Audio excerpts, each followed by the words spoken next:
XP na naman! Palagan! So yun, na-addict na tayo ng XP na naman kay Stefan TV. At dito nga pala si Obsidian, ano pumapanay-panay, nag-spawn na ako. Yan na, wala magawa kundi mag-ML. Mag-ML ka pa kung matatalo ka naman. Bang tinitignan ng Lord kung may naglo-Lord. At pitik-pitik muna tayo dahil wala pa tayong build sa mga kalaban. Let's go, si Alpha nga pala gamit natin. At tinitignan nga pala dito ang build kung sakto na nga ba. At eto na nga pala, tingnan nyo ang score. Lamang na sila yung mga kalaban. Ayan, clear ng clear muna tayo ng minions. At wag muna pumalag.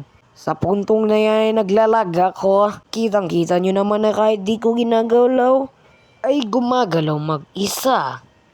Kaya sa puntong yan ay lag na lag talaga ako. At dahil sa sobrang galit ko, naisipan ko baka matalo ito. At baka hindi na namin kaya to i-back up. Dumadating ang mga minions. Tinignan uli ang build. Huwag gagayahin. It's a prank! Tignan nyo naman na naglalaga ko dyan. Patay ka naglalaga yun naman. Bang, sumugod si Obsidian. Second skill ni Mia.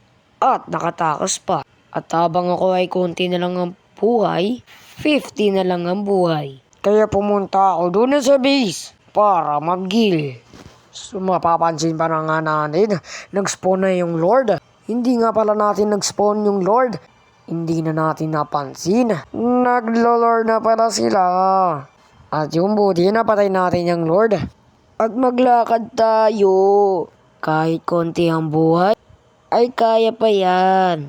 Bang nagulti si Zitian. So itry ko nga pala igaya si VinteZ. At alam ko nga pala na idol nyo ang mga Shyrax Squad.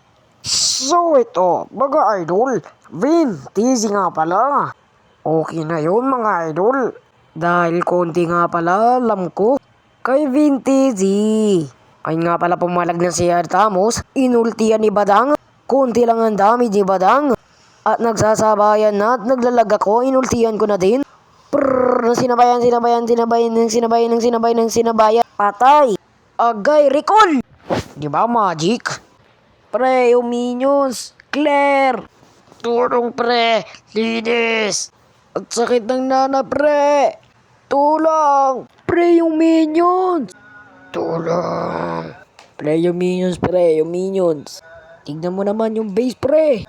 Kaya pa yan yung base pre. Agay, yung minions. Yung base pre. Bang, gipit. Yun lang. Bye. Panibagong tato na naman.